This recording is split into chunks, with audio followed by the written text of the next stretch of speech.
السلام علیکم۔ ناپاکی کی حالت میں رات بسر کرنے سے انسان کو بچنا چاہیے۔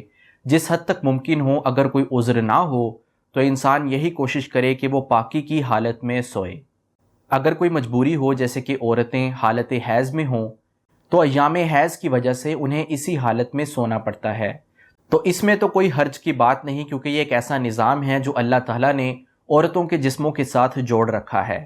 لیکن اگر انسان کسی اور وجہ سے ناپاک ہو، جس کے بعد پاکی حاصل کرنا ممکن ہو، تو اس کو یہی کوشش کرنی چاہیے کہ پاکی کی حالت میں رات گزارے۔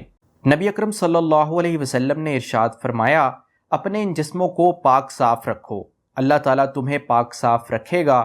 بلا شبہ جب بھی کوئی بندہ پاکی کی حالت میں رات گزارتا ہے تو اس کے پہلو میں ایک فرشتہ بھی اس کے ساتھ رات گزارتا ہے، اور رات کی کوئی گھڑی ایسی نہیں گزرتی جس میں وہ فرشتہ یہ دعا نہ مانگتا ہو، یا اللہ اپنے اس بندے کی مغفرت فرما، کیونکہ یہ پاکی کی حالت میں رات بسر کر رہا ہے۔